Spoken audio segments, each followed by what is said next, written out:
Hello, everyone. Welcome back to our English grammar series. In the last lesson, we learned about the 8 parts of speech: nouns, pronouns, verbs, adjectives, adverbs, prepositions, conjunctions, and interjections. Today, we're going to put those pieces together. Our topic is sentence structure: how to build correct and meaningful English sentences. Let's start simple. A sentence is a group of words that gives a complete idea or message. For example, So-Kang writes every morning. This is a full sentence because it has a subject, a verb, and it expresses a complete thought.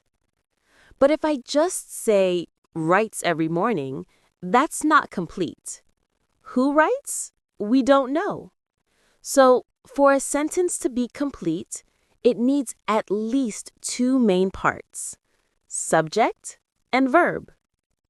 1. Subject. The subject is the person or thing doing the action. It usually comes first in the sentence. Example, So-Kang, the teacher, they, my friend. 2. Verb.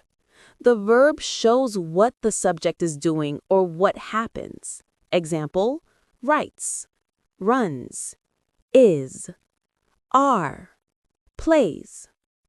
When you put them together, you get a basic English sentence: subject plus verb.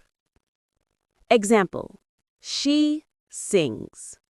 She is the subject. Sings is the verb. Now, let's add a little more information. Sometimes we add an object, something that receives the action.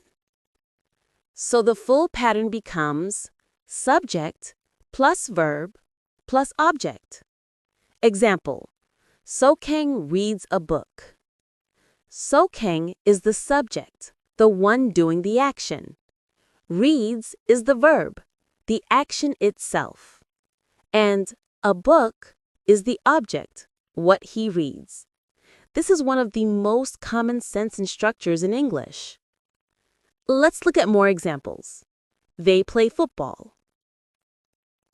She drinks coffee. We study English. All of these have the same pattern: subject plus verb plus object. Now, sometimes we add extra information like when, where, or how the action happens. These are usually adverbs or prepositional phrases. For example, So-Kang reads a book every morning. When?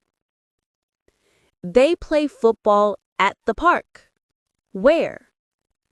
She drinks coffee slowly. How? These details make your sentence sound more complete and natural. Let's review the basic sentence structures in English. Subject plus verb. She sleeps. Subject plus verb plus object. She eats rice. Subject plus verb plus adjective. She is happy. Subject plus verb plus adverb. He speaks clearly. Subject plus verb plus prepositional phrase. The book is on the table. Each pattern helps you say things clearly and correctly in English. Now, one more thing. English sentences can also be simple, compound, or complex. A simple sentence has one idea. She reads a book. A compound sentence joins 2 ideas with the conjunction. She reads a book and drinks coffee. A complex sentence has one main idea and one extra idea. She reads a book because she loves learning. We'll learn more about these sentence types in the next episode. All right, let's wrap up today's lesson. Remember, Every English sentence needs a subject and a verb. That's the heart of a sentence. Then you can add objects, adjectives, adverbs, and prepositional phrases to give more meaning.